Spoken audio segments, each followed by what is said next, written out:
മൂർത്തിത്വേ പരികൽപ്പിതഃ ശശഭൃതോ വർത്മാ പുനർജന്മനാമാത്മേത്യാത്മവിദാം ക്രതുശ്ച യജതാം ഭർത്താമരജ്യോതിഷാം.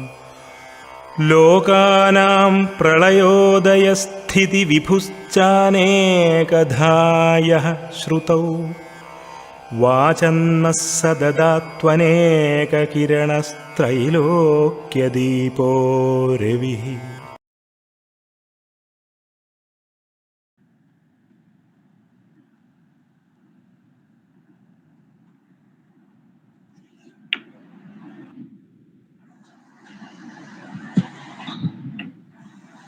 എല്ലാവർക്കും നമസ്കാരം. ഇനി ആരെങ്കിലും വരാനുണ്ടോ?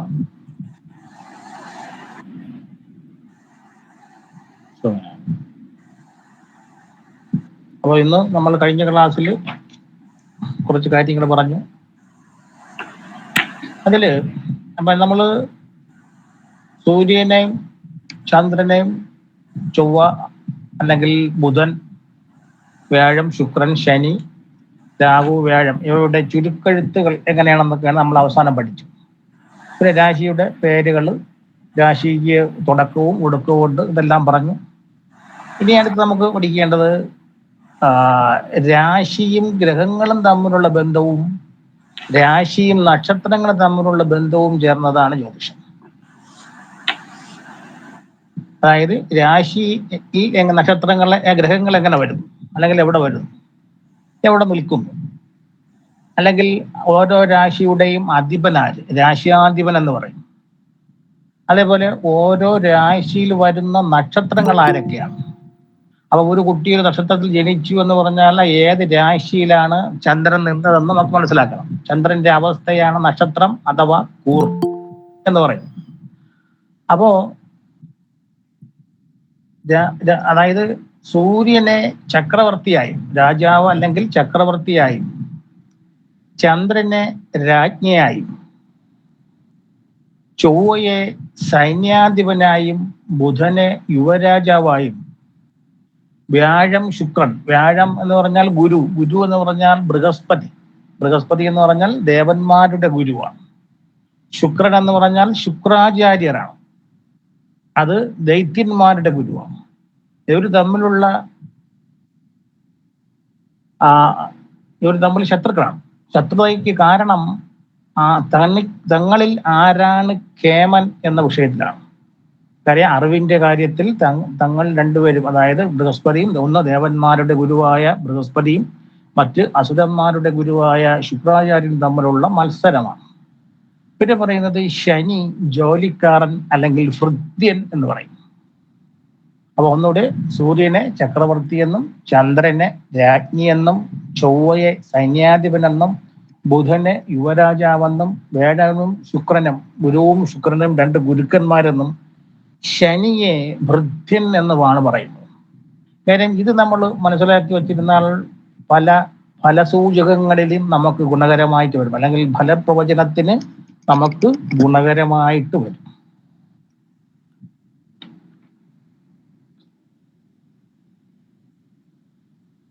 അപ്പൊ അതിൽ ഇത് അല്പം ശ്രദ്ധിക്കേണ്ട ഒരു കാര്യം. കാര്യം നമ്മൾ ജ്യോതിഷത്തിന്റെ ഉള്ളിലേക്ക് കടക്കുകയാണ്.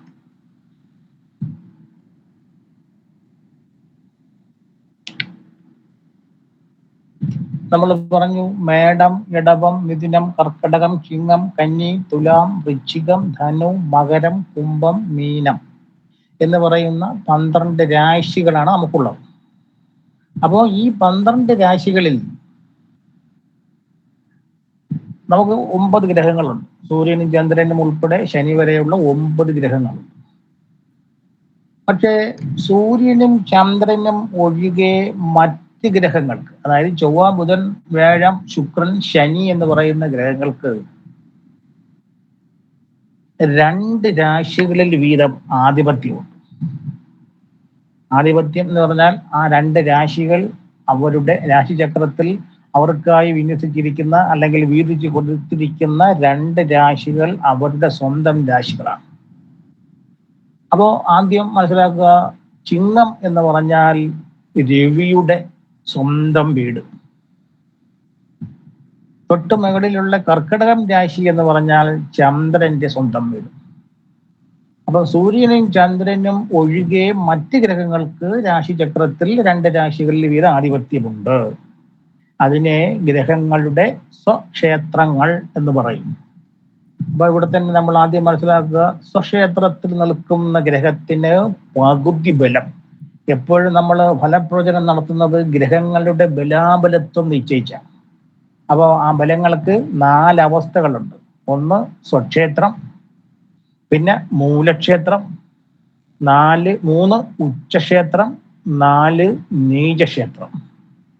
അപ്പോൾ സ്വക്ഷേത്രത്തിൽ നിൽക്കുന്ന ഗ്രഹത്തിനു പകുതി ബലവും മൂലക്ഷേത്രത്തിൽ നിൽക്കുന്ന ഗ്രഹത്തിന് 1/4 ബലവും ഉച്ചക്ഷേത്രത്തിൽ നിൽക്കുന്ന ഗ്രഹത്തിന് പൂർണ്ണ ബലവും നീചക്ഷേത്രത്തിൽ നിൽക്കുന്ന ഗ്രഹത്തിന് ഫലദാനശേഷി ഇല്ല, 0യാണ്. അപ്പൊ ഒന്നുകൂടി ഗ്രഹങ്ങൾക്ക് ബലാബലത്വം നിശ്ചയിച്ചിട്ടാണ് നമ്മൾ ഫലം പറയുന്നത്. ആ ഫലം പറയുമ്പോൾ എന്താണ്? സ്വക്ഷേത്രത്തിലാണ് ഒരു ഗ്രഹം നിൽക്കുന്നതെങ്കിൽ ആ ഗ്രഹത്തിന് പകുതി ബലം, 50% ബലം. അതിന്റെ മൂലക്ഷേത്രത്തിലാണ് ഗ്രഹം നിൽക്കുന്നതിൽ 1/4% ബലം, അല്ലെങ്കിൽ 75% ബലം. അതിന്റെ ഉച്ചക്ഷേത്രത്തിലാണ് ആ ഗ്രഹം നിൽക്കുന്നതെങ്കിൽ ആ ഗ്രഹത്തിന് പൂർണ്ണ ബലം, 100%. അതേസമയം ആ ഗ്രഹം നീചരാശിയിലാണ് നിൽക്കുന്നതെങ്കിൽ ആ ഗ്രഹത്തിന് ഫലദാന ശേഷിയില്ല.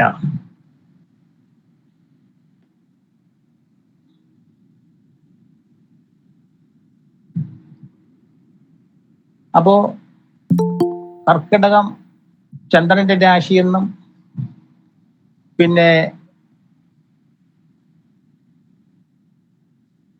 ചിങ്ങം രാശി രവിയുടെ രാശി എന്ന് പറഞ്ഞു. അതാണ് അവരുടെ സ്വക്ഷേത്രം. എന്നാൽ അടുത്ത് വരുന്നത് ചൊവ്വയ്ക്കാണ്. ഇപ്പം സൂര്യൻ, ചന്ദ്രൻ, ഞായർ, തിങ്കൾ കഴിഞ്ഞാൽ അടുത്ത് ചൊവ്വ. ചൊവ്വയ്ക്ക് മേടവും വൃശ്ചികവും രാശികൾ സ്വക്ഷേത്രങ്ങളാണ്. ചൊവ്വയ്ക്ക് മേടവും വൃശ്ചികവും രാശികൾ സ്വക്ഷേത്രങ്ങളാണ്. അടുത്ത് വരുന്നത് ബുധനാണ്. ബുധന് കന്നിരാശിയും മിഥുനൻ രാശിയും. അതിനു മുമ്പേ ഒരു കാര്യം പറയാനുള്ളത്, ഇപ്പോ സൂര്യന്റെ രാശിയാണ് ചിങ്ങം. ആ ചിങ്ങം രാശി മുതൽ മുൻപിലേക്കുള്ള 6 രാശികളെ സൂര്യൻ ഭരിക്കുന്ന രാശികൾ അല്ലെങ്കിൽ സൗരരാശികൾ എന്ന് പറയും. ഒന്നുകൂടെ, സൂര്യന്റെ സ്വക്ഷേത്രമായ ചിങ്ങൻ രാശി മുതൽ മുൻപിലേക്കുള്ള 6 രാശികളെ, അതായത് ചിങ്ങം, കന്നി, തുലാം, വൃശ്ചികം, ധനു, മകരം, ഈ ക്ഷേത്രങ്ങൾ അവരുടെ സൂര്യൻ ഭരിക്കുന്ന രാശികളെന്നും അല്ലെങ്കിൽ സൗരരാശികളെന്നും, കർക്കിടകം മുതൽ പുറകിലേക്കുള്ള 6 രാശികൾ, അതായത് കർക്കിടകം, മിഥുനം, ഇടവം, മേടം, മീനം, കുംഭം, അല്ലെങ്കിൽ കുംഭം, മീനം, മേടം, ഇടവം, മിഥുനം, കർക്കിടകം എന്ന് പറയുന്ന 6 രാശികൾ ചാന്ദ്രരാശികൾ അല്ലെങ്കിൽ ചന്ദ്രൻ ഭരിക്കുന്ന രാശികളെന്നും പറയും. അപ്പൊ സൂര്യനും ചന്ദ്രനും ഒരു രാശി വീതം മാത്രമേ ആധിപത്യമുള്ളൂ. സൂര്യന് ചിങ്ങവും ചന്ദ്രന് കർക്കിടകവും. അപ്പോ കർക്കിടകം മുതൽ മുമ്പിലേക്കുള്ള 6 രാശികളെ സൗരരാശികൾ അല്ലെങ്കിൽ സൂര്യൻ ഭരിക്കുന്ന രാശികളെന്നും, കർക്കിടകം മുതൽ പുറകിലോട്ടുള്ള 6 രാശികളെ ചാന്ദ്രരാശികൾ അല്ലെങ്കിൽ ചന്ദ്രൻ ഭരിക്കുന്ന രാശികളെന്നും പറയും. അപ്പൊ ഈ ഗ്രഹങ്ങളിൽ ഒരു പ്രത്യേകതയുള്ളത്, ഈ നമ്മൾ 9 ഗ്രഹങ്ങളെ പറഞ്ഞു. ഈ 9 ഗ്രഹങ്ങളിൽ ശുഭഗ്രഹങ്ങളും പാപഗ്രഹങ്ങളും. അതെവിടെയെങ്കിലും നോട്ട് ചെയ്യണം. ശുഭഗ്രഹങ്ങളും പാപഗ്രഹങ്ങളും. അപ്പോ ശുഭഗ്രഹങ്ങൾ എന്ന് പറഞ്ഞാൽ ചന്ദ്രൻ, ബുധൻ, വ്യാഴം, ശുക്രൻ. ചന്ദ്രൻ, ബുധൻ, വ്യാഴം, ശുക്രൻ എന്ന് പറയുന്ന ഗ്രഹങ്ങളെ ശുഭഗ്രഹങ്ങളെന്നും, സൂര്യൻ അല്ലെങ്കിൽ രവി, ചൊവ്വ, ശനി എന്നീ ഗ്രഹങ്ങളെ പാപഗ്രഹങ്ങളെന്നും പറയും. ഒന്നുകൂടെ, ചന്ദ്രനും ബുധനും ശുക്രനും വ്യാഴനും ശുഭഗ്രഹങ്ങളും സൂര്യൻ, ചൊവ്വ, ശനി എന്നിവരെ പാപഗ്രഹങ്ങളുടെ പട്ടികയിലുമാണ് ഉൾപ്പെടുത്തിയിരിക്കുന്നത്. അപ്പോൾ നേരത്തെ പറഞ്ഞു സൂര്യന് ചിങ്ങൻ രാശിയാണ് ആധിപത്യം, അത് സ്വക്ഷേത്രവുമാണ്. അവിടെ നിന്ന് മുമ്പിലേക്കുള്ള 6 രാശികളെ സൂര്യൻ ഭരിക്കുന്ന രാശികൾ എന്ന് പറയും. അതായത് ചിങ്ങം, കന്നി, തുലാം, വൃശ്ചികം, ധനു, മകരം. അടുത്ത് കർക്കിടകൻ രാശിയാണ് ചന്ദ്രന്റെ സ്വക്ഷേത്രം. അവിടെ നിന്ന് പുറകിലേക്കുള്ള 6 രാശികൾ കർക്കിടകം, മിഥുനം, ഇടവം, മേടം, മീനം, കുംഭം എന്നീ രാശികളെ ചാന്ദ്രരാശികൾ അല്ലെങ്കിൽ ചന്ദ്രൻ ഭരിക്കുന്ന രാശികളെന്നും പറയും. അടുത്ത് വരുന്നത് ചൊവ്വയാണ്. ചൊവ്വയ്ക്ക് ചന്ദ്രൻ ഭരിക്കുന്ന മേടം രാശിയും സൂര്യൻ ഭരിക്കുന്ന വൃശ്ചികം രാശിയും സ്വക്ഷേത്രങ്ങളാണ്.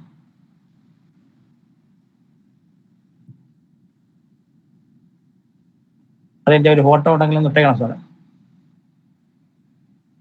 അതായത് ചൊവ്വയ്ക്ക് ചന്ദ്രൻ ഭരിക്കുന്ന മേടം രാശിയും സൂര്യൻ ഭരിക്കുന്ന വൃശ്ചികം രാശിയും സ്വക്ഷേത്രങ്ങളാണ്. അടുത്ത് വരുന്നത് ബുധന് സ്ക്രീനിൽ അതിൽ ഒന്ന് ഇട്ട് കൊടുക്കും. അതല്ല മേടം, കുജൻ, ചൊവ്വ അത് തന്നെ വൃശ്ചികം. അതൊന്ന് സംശയമുള്ളവരൊന്ന് എലാർജി ചെയ്താൽ മതി.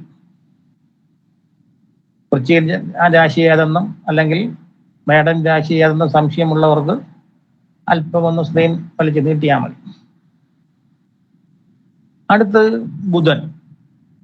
ചന്ദ്രൻ ഭരിക്കുന്ന മിഥുനം രാശിയും സൂര്യൻ ഭരിക്കുന്ന കന്നി രാശിയും ബുധന് സ്വക്ഷേത്രങ്ങളാണ്.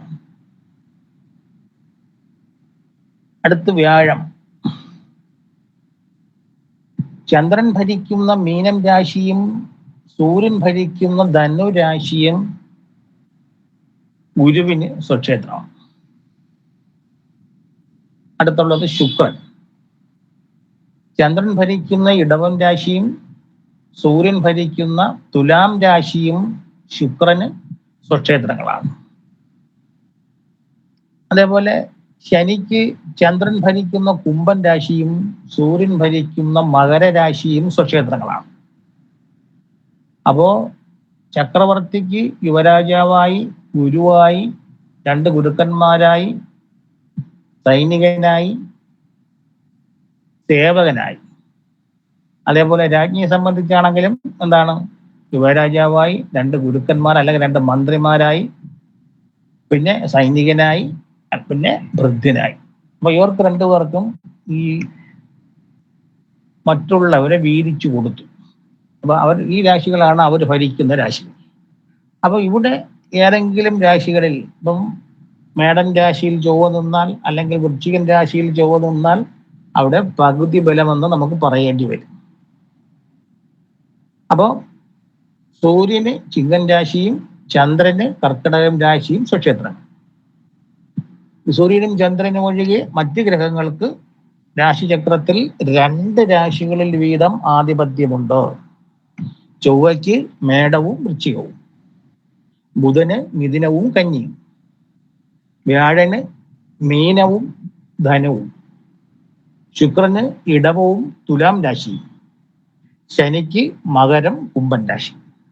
ഇതാണ് ഗ്രഹങ്ങളുടെ സ്വക്ഷേത്രം. ഈ സ്ഥാനങ്ങളിൽ ഗ്രഹങ്ങൾ നിന്നാൽ അവർക്ക് പകുതി ബലമുണ്ട് എന്ന് നമുക്ക് പറയേണ്ടി വരും ഫലപ്രവചനത്തിൽ.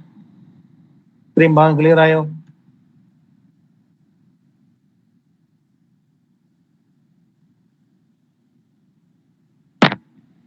ഗ്രഹങ്ങളുടെ സ്വക്ഷേത്രം ക്ലിയർ ആയല്ലോ? ഒരിക്കൽ കൂടി പറയണമെങ്കിൽ പറയാം.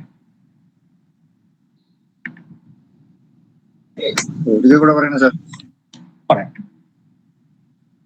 അതായത് 9 ഗ്രഹങ്ങളിൽ സൂര്യനും ചന്ദ്രനും ഒഴികെ മറ്റ് ഗ്രഹങ്ങൾക്ക് എന്ന് പറയുമ്പോൾ ചൊവ്വയും ബുധനും വ്യാഴവും ശുക്രനും ശനിയും.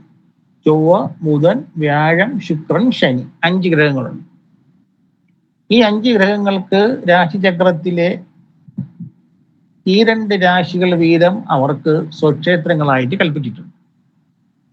അതിൽ സൂര്യന് ചിങ്ങം രാശിയും ചന്ദ്രന് കർക്കിടകം രാശിയും.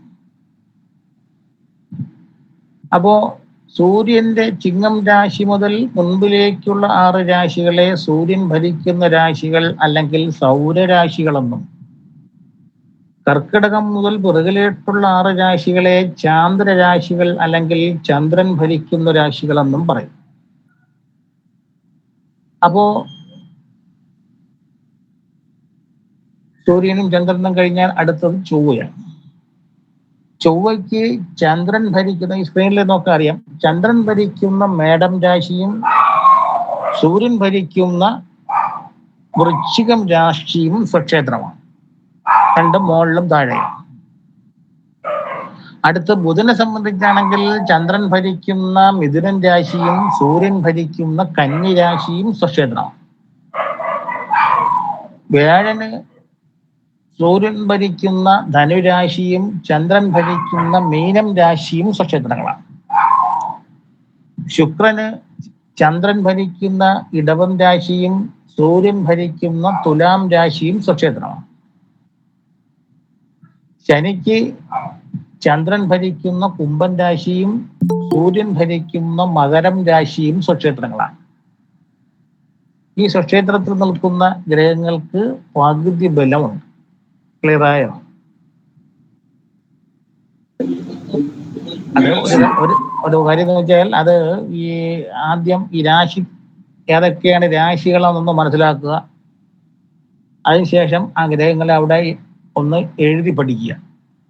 അല്ലെങ്കിൽ മനസ്സിൽ 1-2 പ്രാവശ്യം പിള്ളേരൊക്കെ പഠിച്ചതിന്റെ ബാക്കി ബുക്കൊക്കെ ഉണ്ടെങ്കിൽ അതിലൊന്ന് എഴുതി പഠിച്ചാൽ മതി. കാര്യം ആദ്യമായിട്ട് കേൾക്കുന്ന ഒരു സബ്ജക്റ്റ് ആയതുകൊണ്ട് അത് അല്പം ബുദ്ധിമുട്ടായിരിക്കും. സാർ, ഒരു ചെറിയ സംശയം. സാർ, ഈ പകുതി ബലം പറയുമ്പോ പൂർണ്ണ അപ്പൊ അവർക്ക് ആ ഗ്രഹത്തിന്റെ പകുതി ബലേ കിട്ടുള്ളൂ അല്ലേ? പകുതി ബലേ കിട്ടൂ. അപ്പൊ പൂർണ്ണ ബലം കിട്ടാൻ എന്തെങ്കിലും പരിഹാരങ്ങൾ അങ്ങനെ എന്തെങ്കിലും ഉണ്ടാവും? അല്ല, പരിഹാരം ആ ഗ്രഹം ഉച്ചനാവുമ്പോ പൂർണ്ണഫലം കിട്ടും. ഉച്ചനായാലേ പൂർണ്ണ ബലം കിട്ടുള്ളൂ. പിന്നെ എന്ത് ചെയ്യും? നമ്മള് രത്നങ്ങളെല്ലാം പറഞ്ഞ് അല്ലെങ്കിൽ രത്നങ്ങളെല്ലാം ധരിപ്പിച്ച് ഒരു ഗ്രഹം, അത് ഒരാളിന്റെ ജനന സമയത്ത് ഒരു ഗ്രഹത്തിന് ബലമില്ല എങ്കിൽ ആ ഗ്രഹത്തിന് പറഞ്ഞിരിക്കുന്ന രത്നങ്ങൾ ധരിച്ച് നമുക്ക് കുറച്ചൊക്കെ ഒരു 10% ഒന്ന് ബൂസ്റ്റ് ചെയ്യാൻ പറ്റും. അപ്പൊ അയാളെ സംബന്ധിച്ച് ഈ 10% എന്ന് പറയുന്നത് അയാളെ സംബന്ധിച്ചാണെങ്കിലോ, അയാളെ സംബന്ധിച്ച് അയാളുടെ ജീവിതത്തിൽ നല്ല ഗുണങ്ങളെ കിട്ടും.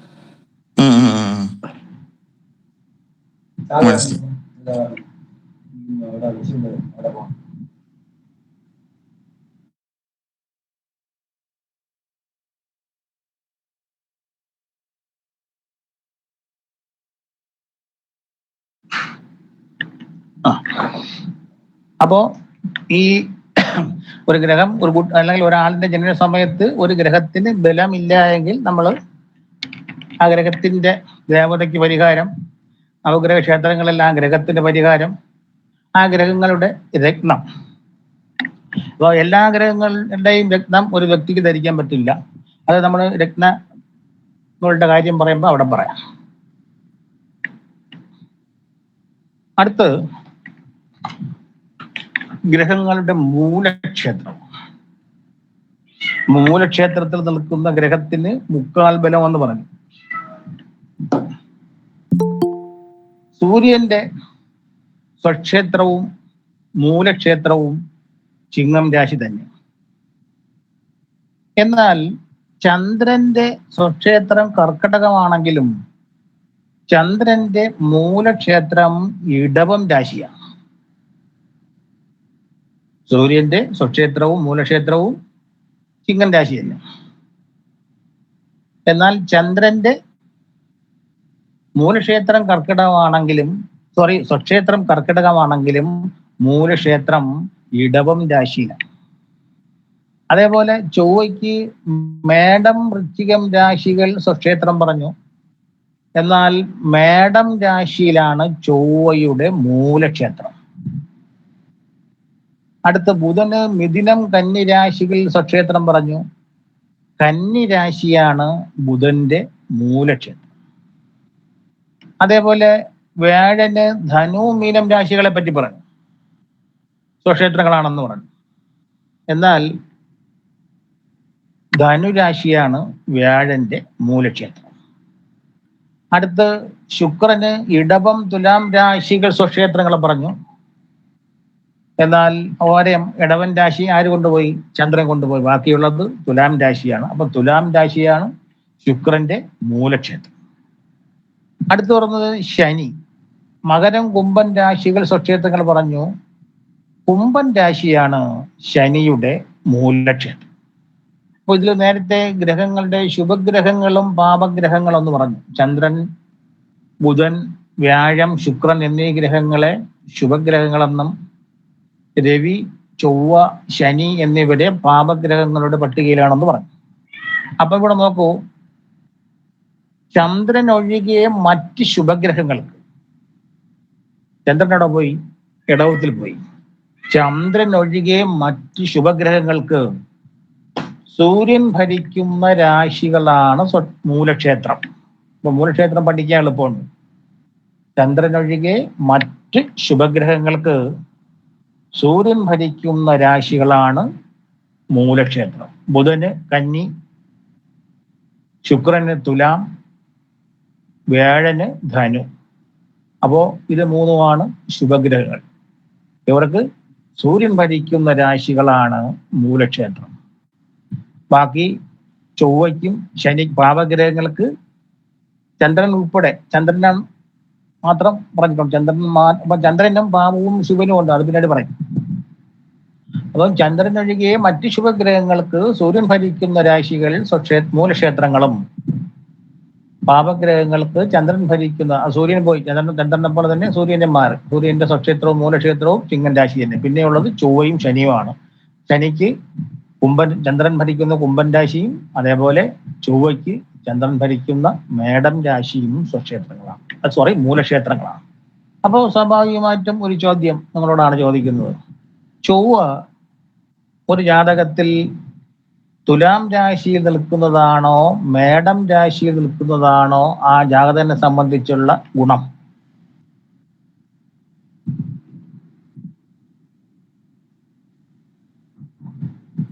മേടം രാശി. മേടം രാശിയിൽ. കാരണം ചൊവ്വയുടെ മൂലക്ഷേത്രമാണ് മേടം രാശി, അതായത് മുക്കാൽ ബലത്തിലാണ് നിൽക്കുന്നത്.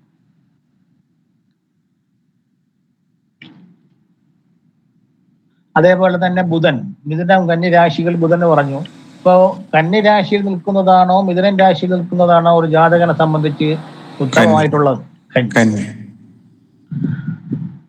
അപ്പോ ഈ മൂലക്ഷേത്രത്തിൽ നിൽക്കുന്ന ഗ്രഹങ്ങൾക്ക് മുക്കാൽ ബലം എന്ന് പറഞ്ഞു. ഇനി അടുത്ത് വരുന്നത് ഉച്ചക്ഷേത്രമാണ്.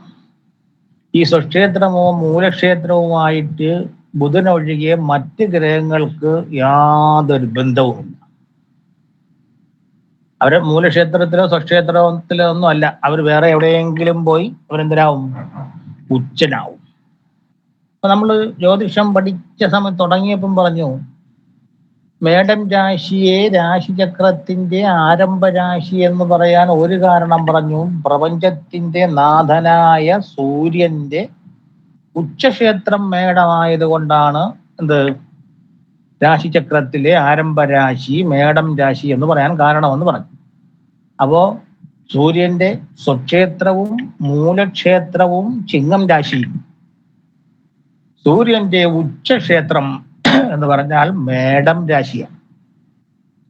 അത് മേടം രാശിയുടെ 10ാമത്തെ ഡിഗ്രിയിൽ വരുമ്പോ പരമ ഉച്ചൻ എന്ന് പറയും. അപ്പോ ആ മേടം രാശിയിൽ ലഗ്നമായി ജനിക്കുകയോ മേടം രാശി വിവിധ ഭാവങ്ങളായി വരികയോ ചെയ്യുന്നവർക്ക് അവർക്ക് ചക്രവർത്തി യോഗം എന്ന് പറയാം. അതായത് ചക്രവർത്തിയെ പോലെ പ്രശസ്തരാകും. അത് ഈ മേടം 10ാം തീയതി എന്ന് പറഞ്ഞാൽ നേരത്തെ നമ്മൾ തുടക്കത്തിലേ പറഞ്ഞു, 30 ഡിഗ്രി വീതമുള്ള 12 രാശികൾ ചേർന്നതാണ് രാശിചക്രം എന്ന് പറഞ്ഞു. അപ്പൊ ഒരു രാശിക്ക് 30 ഡിഗ്രി എന്ന് പറഞ്ഞു.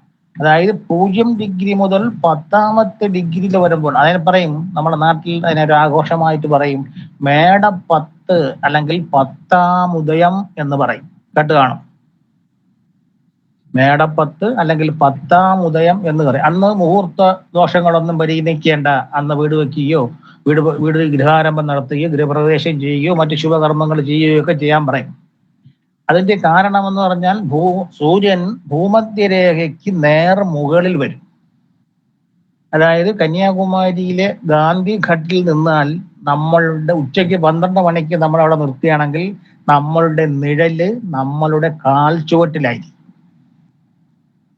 അന്ന് ചൂടൊക്കെ വല്ലതെ കൂടുതലായിരിക്കും.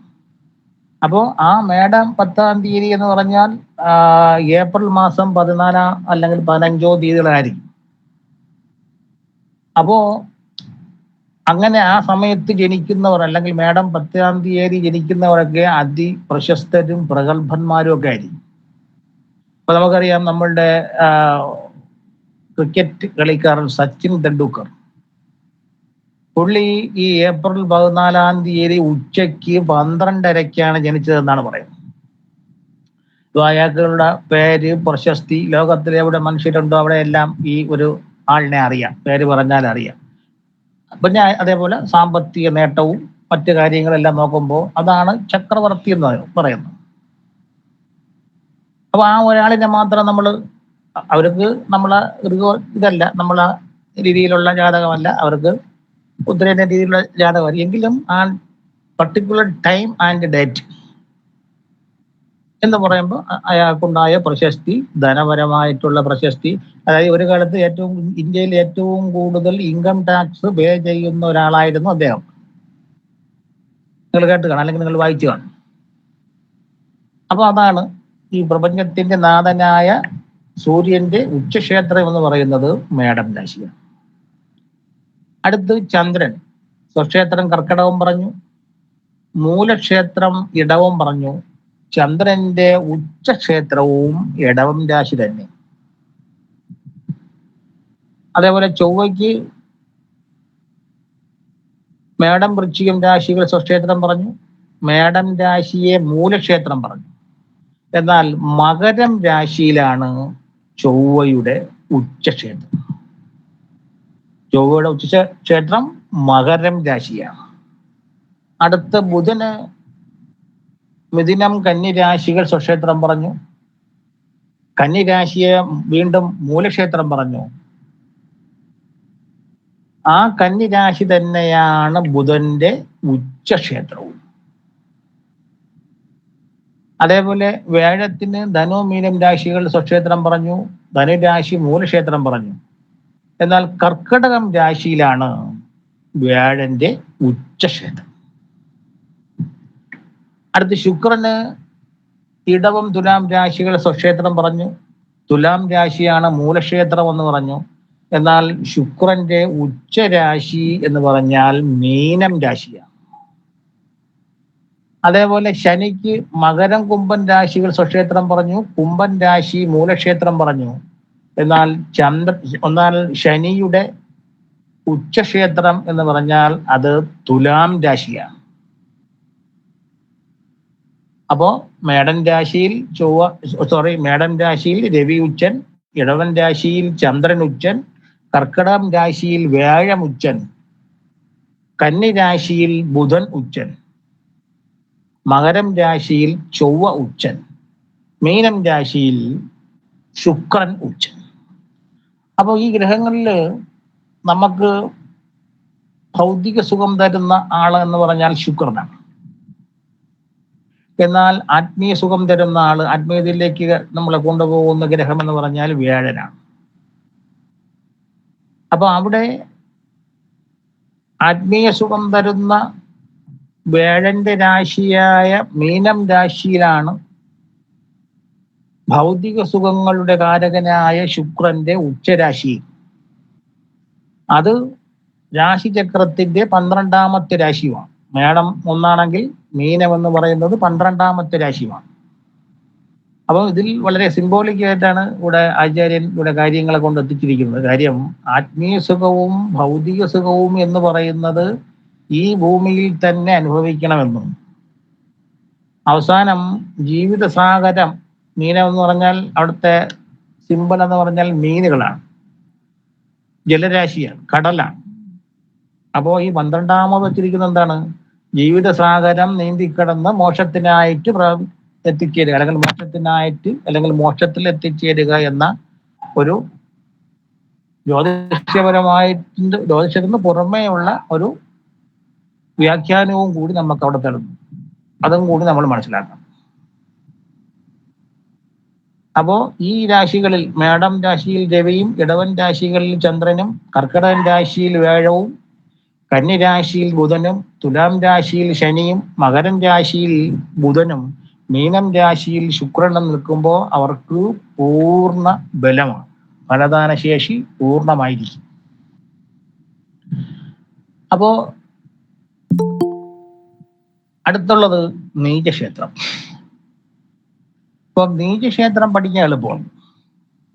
ഒരു ഗ്രഹം ഉച്ചനായ രാശിയുടെ 7ാമത്തെ രാശിയാണ് ആ ഗ്രഹത്തിന്റെ നീചക്ഷേത്രം.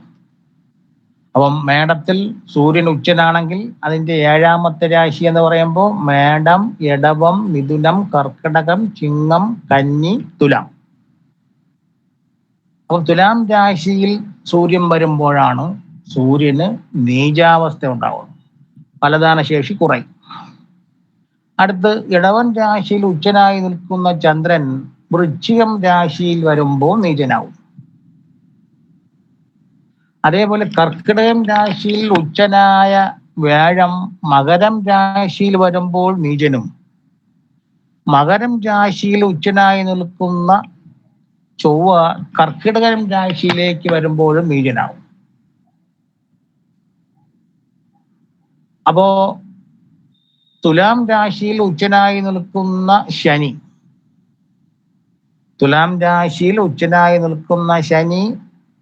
അതിന്റെ 7ാമത്തെ രാശിയായ മേടം രാശിയിലേക്ക് വരുമ്പോൾ നീചനാവും.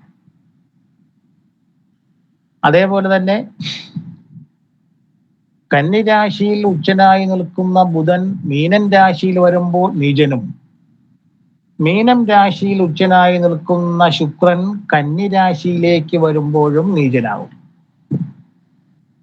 അതിൽ ഓരോ ഗ്രഹങ്ങളും ആ പർട്ടിക്കുലർ രാശിയിൽ പരമ ഉച്ചനാകുന്ന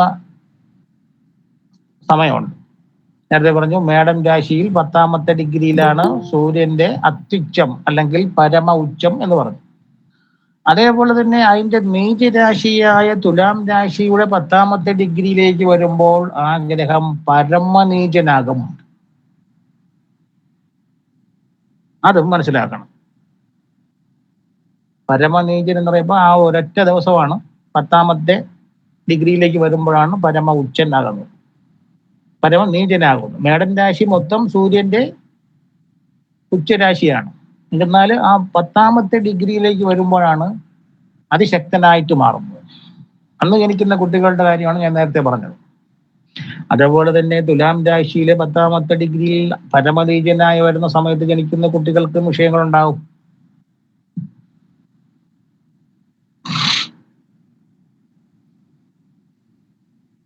അപ്പോ സ്വക്ഷേത്രം, മൂലക്ഷേത്രം, ഉച്ചക്ഷേത്രം, നീചക്ഷേത്രം, ഇതാണ് ഈ ജ്യോതിഷത്തിന്റെ ബേസ്.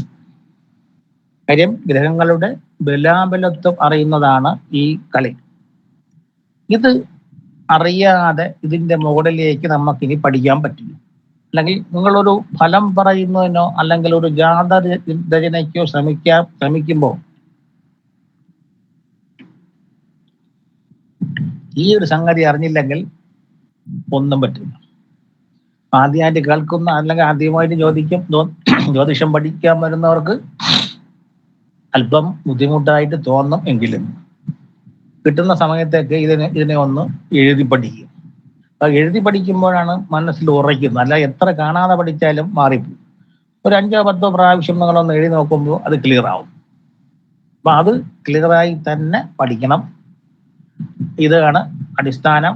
ഈ അടിസ്ഥാനം ഇല്ലെങ്കിൽ മനസ്സിലായില്ലെങ്കിൽ പിന്നെ മുന്നോട്ട് പോകാനോ ഒരു ജാതകം കിട്ടിക്കഴിഞ്ഞാൽ ഒരു ഫലം പറയാനോ നമുക്ക് പറ്റില്ല. അപ്പൊ ഒന്നുകൂടി പറയാം. നവഗ്രഹങ്ങളിൽ സൂര്യനും ചന്ദ്രനും ഒഴികെ മറ്റ് ഗ്രഹങ്ങൾക്ക് രാശിചക്രത്തിൽ 2 രാശികൾക്ക് വീതം ആധിപത്യമുണ്ട്. അതിനെ ഗ്രഹങ്ങളുടെ സ്വക്ഷേത്രങ്ങൾ എന്ന് പറയും. സ്വക്ഷേത്രത്തിൽ നിൽക്കുന്ന ഗ്രഹങ്ങൾക്ക് പകുതി ബലം. ഇപ്പൊ സൂര്യന് ചിങ്ങൻ രാശിയും ചന്ദ്രന് കർക്കിടകം രാശി. അപ്പോൾ സൂര്യന്റെ ചിങ്ങം രാശി മുതൽ മുൻപിലേക്കുള്ള 6 രാശികളെ സൗരരാശികൾ അല്ലെങ്കിൽ സൂര്യൻ ഭരിക്കുന്ന രാശികളെന്നും, കർക്കിടകം മുതൽ പുറകിലേക്കുള്ള 6 രാശികളെ ചാന്ദ്രരാശികൾ അല്ലെങ്കിൽ ചന്ദ്രൻ ഭരിക്കുന്ന രാശികളെന്നും പറയും. അടുത്ത് വരുന്നത് ചൊവ്വയാണ്. ചൊവ്വയ്ക്ക് ചന്ദ്രൻ ഭരിക്കുന്ന മേടം രാശിയും സൂര്യൻ ഭരിക്കുന്ന വൃശ്ചികം രാശിയും സ്വക്ഷേത്രം. ബുധന് ചന്ദ്രൻ ഭരിക്കുന്ന ചന്ദ്രൻ ഭരിക്കുന്ന മിഥുനൻ രാശിയും സൂര്യൻ ഭരിക്കുന്ന കന്നി രാശിയും സ്വക്ഷേത്രമാണ്. അടുത്ത് വ്യാഴന് ചന്ദ്രൻ ഭരിക്കുന്ന മീനം രാശിയും സൂര്യൻ ഭരിക്കുന്ന ധനുരാശിയും സ്വക്ഷേത്രം. ശുക്രന് ചന്ദ്രൻ ഭരിക്കുന്ന ഇടവം രാശിയും സൂര്യൻ ഭരിക്കുന്ന തുലാം രാശിയും സ്വക്ഷേത്രം.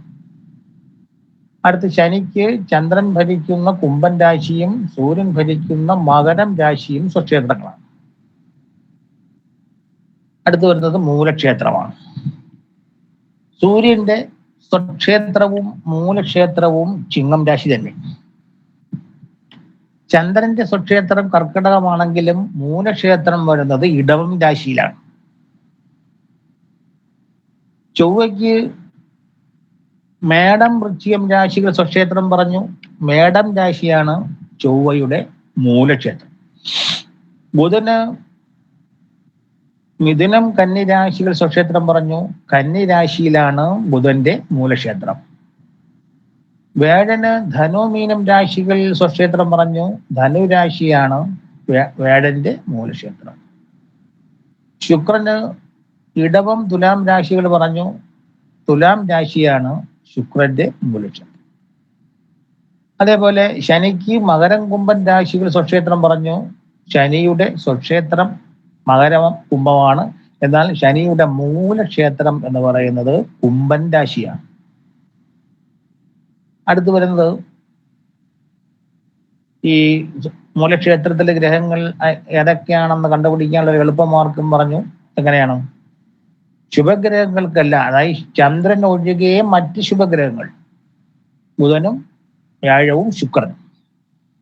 സൂര്യൻ ഭരിക്കുന്ന രാശികളാണ് മൂലക്ഷേത്രം. അതായത് ബുധന് കന്നി, ശുക്രന് തുലാം, അത് കഴിഞ്ഞിട്ട് വ്യാഴന് അല്ലെങ്കിൽ ഗുരുവിന് ധനുരാശി.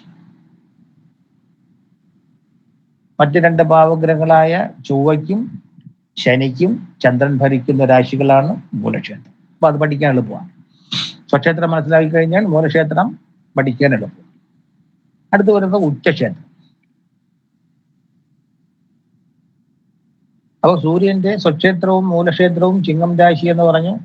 സൂര്യന്റെ ഉച്ചരാശി എന്ന് പറഞ്ഞാൽ മേടം രാശിയാണ്. അതേപോലെ ചന്ദ്രന്റെ സ്വക്ഷേത്രം കർക്കിടകം പറഞ്ഞു. മൂലക്ഷേത്രം ഇടവം പറഞ്ഞു. ഇടവം രാശി തന്നെയാണ് ചന്ദ്രന്റെ ഉച്ചക്ഷേത്രവും. അടുത്ത് ചൊവ്വയ്ക്ക് മേടം വൃശ്ചികം സ്വക്ഷേത്രം പറഞ്ഞു. വൃശ്ചികം മൂലക്ഷേത്രം പറഞ്ഞു. എന്നാൽ ചൊവ്വയുടെ ഉച്ചക്ഷേത്രം മകരം രാശിയിലാണ്. മകര ചൊവ്വ എന്നൊക്കെ നിങ്ങൾ കേട്ട് കാണും. എന്നൊക്കെ ഉത്സവങ്ങൾക്കെല്ലാം, ഭദ്രകാളി ക്ഷേത്രങ്ങളിലെ ഉത്സവങ്ങൾക്കെല്ലാം വളരെ പ്രാധാന്യമാണ്. അടുത്ത് മിഥുനം കന്നി രാശികൾ ബുധന് സ്വക്ഷേത്രം പറഞ്ഞു. കന്നി രാശിയെ മൂലക്ഷേത്രം പറഞ്ഞു. അതേപോലെ തന്നെ കന്നി രാശിയിൽ തന്നെയാണ് ബുധന്റെ ഉച്ചക്ഷേത്രവും. ഇപ്പോൾ സ്വക്ഷേത്രവും മൂലക്ഷേത്രവും ഉച്ചക്ഷേത്രവും ബുധന് കന്നി രാശി തന്നെ. അടുത്ത് വ്യാഴന് ധനുമീനം രാശികൾ സ്വക്ഷേത്രം പറഞ്ഞു. ധനുരാശി മൂലക്ഷേത്രം പറഞ്ഞു. വ്യാഴന്റെ സ്വക്ഷേത്രം വരുന്നത് കർക്കിടകം രാശിയിലാണ്. അതേപോലെ ശുക്രന് ഇടവം തുലാം രാശികൾ സ്വക്ഷേത്രം പറഞ്ഞു. തുലാം രാശിയെ മൂലക്ഷേത്രം പറഞ്ഞു. എന്നാൽ ശുക്രന്റെ ഉച്ചക്ഷേത്രം മീനം രാശിയിലാണ്. അതേപോലെ ശനിക്ക് മകരം കുംഭം സ്വക്ഷേത്രം പറഞ്ഞു. കുംഭം മൂലക്ഷേത്രം പറഞ്ഞു. ശനിയുടെ ഉച്ചക്ഷേത്രം തുലാം രാശിയാണ്. അതായത് മേടം രാശിയിൽ രവിയും ഇടവം രാശിയിൽ ചന്ദ്രനും കർക്കിടകം രാശിയിൽ വ്യാഴനും കന്നി രാശിയിൽ ബുധനും തുലാം രാശിയിൽ ശനിയും മകരം രാശിയിൽ ചൊവ്വയും മീനം രാശിയിൽ ശുക്രനും വരുമ്പോഴാണ് അവര് ഉച്ചന്മാരാകുന്നത്. ഉച്ചത്തിൽ നിൽക്കുന്ന ഗ്രഹത്തിന് പൂർണ്ണ ബലം. നാലാമത്തെ അവസ്ഥ എന്ന് പറഞ്ഞാൽ നീചാവസ്ഥ. നീചൻ എന്ന് പറഞ്ഞാൽ ഗ്രഹങ്ങൾക്ക് ഫലദാന ശേഷി ഇല്ല. അപ്പോൾ പഠിക്കാൻ എളുപ്പം എന്ന് പറഞ്ഞാൽ ഓരോ ഗ്രഹവും ഉച്ചനായ രാശിയുടെ 7ാമത്തെ രാശിയിലേക്ക് വരുമ്പോൾ അവര് നീചനാകും. മേടം രാശിയിൽ ഉച്ചനായി നിൽക്കുന്ന രവി തുലാം രാശിയിൽ വരുമ്പോൾ നീചനാകും. അതേപോലെ തുലാം രാശിയിൽ ഉച്ചനായി നിൽക്കുന്ന ശനി മേടം രാശിയിലേക്ക് വരുമ്പോഴും നീചനാകും. അതേപോലെ ഇടവൻ രാശിയിൽ ഉച്ചനായി നിൽക്കുന്ന ചന്ദ്രൻ കർക്കിടകം രാശിയിൽ വരുമ്പോൾ നീചനാകും. ഇടവൻ രാശിയിൽ ഉച്ചനായി നിൽക്കുന്ന ചൊവ്വ തുലാം രാശിയിൽ വരുമ്പോഴാണ് നീചൻ. അടുത്ത് കർക്കിടകം രാശിയിൽ ഉച്ചനായി നിൽക്കുന്ന വ്യാഴം മകരം രാശിയിൽ വരുമ്പോൾ നീചനും. അതേപോലെ മകരം രാശിയിൽ ഉച്ചനായി നിൽക്കുന്ന ചൊവ്വ കർക്കിടകം രാശിയിൽ വരുമ്പോഴും നീചനാവും. അതേപോലെ കന്നി രാശിയിൽ ഉച്ചനായി നിൽക്കുന്ന ബുധൻ മീനം രാശിയിൽ വരുമ്പോൾ നീചനും. മീനം രാശിയിൽ ഉച്ചനായി നിൽക്കുന്ന ശുക്രൻ കന്നി രാശിയിൽ വരുമ്പോഴും നീചനാകും. അപ്പോ ഈ ഗ്രഹങ്ങളിൽ ഏറ്റവും കൂടുതൽ വേഗത്തിൽ സഞ്ചരിക്കുന്നത് ചന്ദ്രനും. പിന്നെ 35, 40, 42 ദിവസം കൊണ്ട് ചൊവ്വയും ബുധനും ശുക്രനും ഈ രാശിചക്രം പൂർണ്ണമാക്കും. എന്നാൽ വ്യാഴം ഒരു രാശിയിൽ ശരാശരി 1 വർഷം നിൽക്കും. ഒരു വ്യാഴവട്ടക്കാലം എന്ന് പറഞ്ഞാൽ 12 വർഷമാണ്. അതേപോലെ തന്നെ ഏറ്റവും കൂടുതൽ കാലം ഒരു രാശിയിൽ നിൽക്കുന്ന ഗ്രഹം എന്ന് പറഞ്ഞാൽ ശനിയാണ്. ഒരു രാശിയിൽ 2.5 വർഷം എടുക്കും. അപ്പോൾ ശനി ഒരു പ്രാവശ്യം നിൽക്കുന്ന സ്ഥലത്ത് വീണ്ടും എത്തണമെങ്കിൽ 36 വർഷം എടുക്കും. അപ്പോൾ ഈ ഒരു അടിസ്ഥാനം നമ്മൾ ഭംഗിയായി എഴുതി പഠിക്കുക. എങ്ങനെയെങ്കിലും പഠിക്കുക. കാണാതെ പഠിക്കാൻ നടക്കില്ല, അത് എഴുതി തന്നെ പഠിക്കണം, എങ്കിലും മനസ്സിൽ ഉറക്കുകയുള്ളൂ. എപ്പോഴെങ്കിലും സമയം കിട്ടുമ്പോൾ അതൊന്ന് നോക്കണം. ആദ്യമായിട്ട് കേൾക്കുന്ന ഒരു സബ്ജക്റ്റ് ആയതുകൊണ്ട് നമുക്ക് അല്പം ബുദ്ധിമുട്ടായിരിക്കും. അപ്പോൾ ഒന്ന് എഴുതി പഠിക്കുമ്പോൾ കുറച്ചുകൂടി മനസ്സിൽ ഉറക്കും.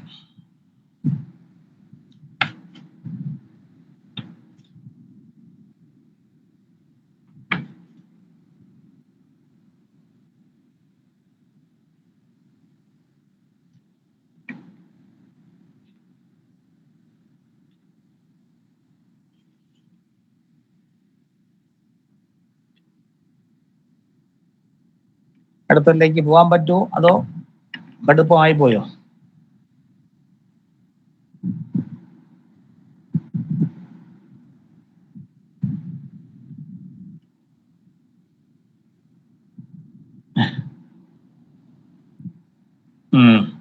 ആർക്കെങ്കിലും എന്തെങ്കിലും ഉണ്ടെങ്കിൽ ചോദിക്കണം. ഇന്ന് ആരെങ്കിലും പുതിയതായിട്ട് വന്നിട്ടുള്ളവരുണ്ടോ? കഴിഞ്ഞ ക്ലാസ്സിൽ ഇല്ലാതെ പുതിയതായിട്ട് വന്ന ആരെങ്കിലും ഉണ്ടോ?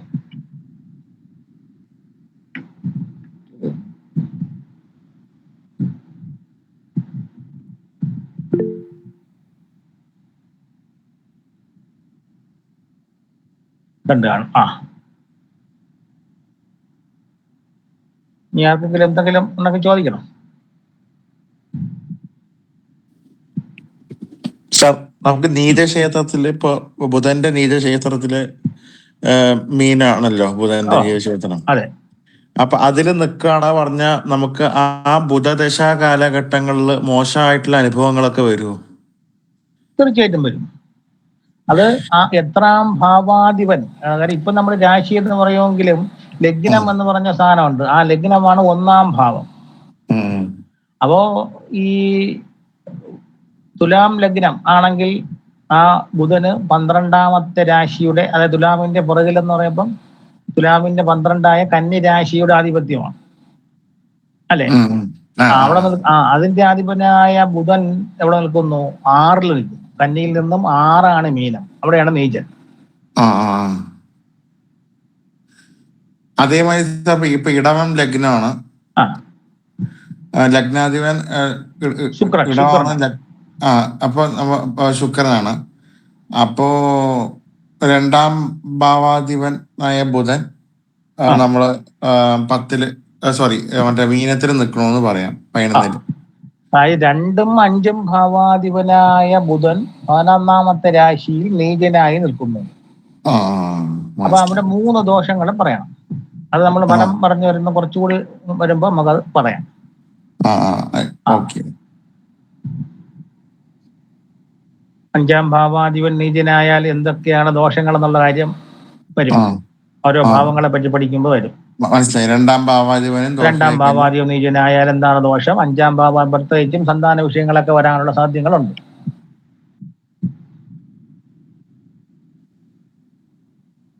നമ്മൾ ആ ഭാവഫലങ്ങളെ പറയുമ്പോൾ അവിടെ പഠിക്കും.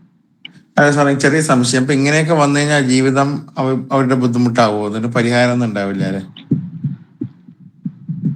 പിന്നെ അതായത് ഒരു ഗ്രഹം മാത്രമല്ലേ നീചനായുള്ളൂ. അപ്പോ സാധാരണ പറയുന്ന വെച്ചാൽ ഒരു ജാതകത്തിൽ ഒരു ഗ്രഹങ്ങളും ഉച്ചനോ സ്വക്ഷേത്രത്തിലോ മൂലക്ഷേത്രത്തിലോ ഇല്ലെങ്കിലും സൂര്യനും ചന്ദ്രനും ബലമുണ്ടെങ്കിൽ അവർ നല്ല ജീവിതം നയിക്കണം. കാര്യം ചന്ദ്രൻ എന്ന് പറഞ്ഞാൽ ശരീരവും സൂര്യൻ എന്ന് പറഞ്ഞാൽ ആ ശരീരത്തിന് ഉള്ളിലുള്ള ജീവൻ അല്ലെങ്കിൽ ആത്മാവുമാവും. അപ്പോ ഈ സൂര്യനും ചന്ദ്രനും ബലമുണ്ടെങ്കിൽ മറ്റു ഗ്രഹങ്ങൾക്കൊന്നും ബലമില്ലെങ്കിൽ അവരെന്ത് ചെയ്യും? നല്ല ജീവിതം നയിക്കും. അപ്പോൾ ഏത് ഗ്രഹമാണോ നീചനാകുന്നതിന് ഒരു കാരണം കാണും അവരുടെ ജീവിതത്തിൽ, അല്ലെങ്കിൽ അവരുടെ മുൻ ജന്മത്തിൽ എന്തെങ്കിലും ഒരു കാരണം ഉണ്ടാകും. ഇല്ലെങ്കിൽ ആ ഗ്രഹം ആ ജനന സമയത്ത് നീചനാകില്ല.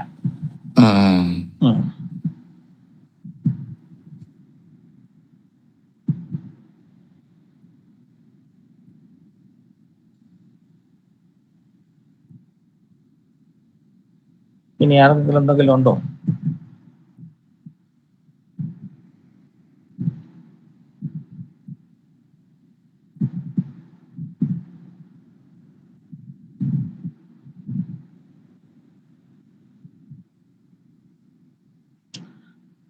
അപ്പൊ ആർക്കും ഒന്നും പറയാനില്ലെങ്കിൽ നമുക്ക് ഒന്ന് നിർത്താം. കാര്യം ഇനി ഇത് ഒന്ന് പഠിച്ചാലേ ഇതിന്റെ മുകളിലേക്കുള്ള കാര്യങ്ങളെ പറ്റി പറയാൻ പറ്റും.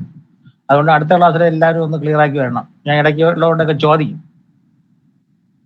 അപ്പോൾ എല്ലാവരും ഒന്ന് കവർ ചെയ്ത് വരണം.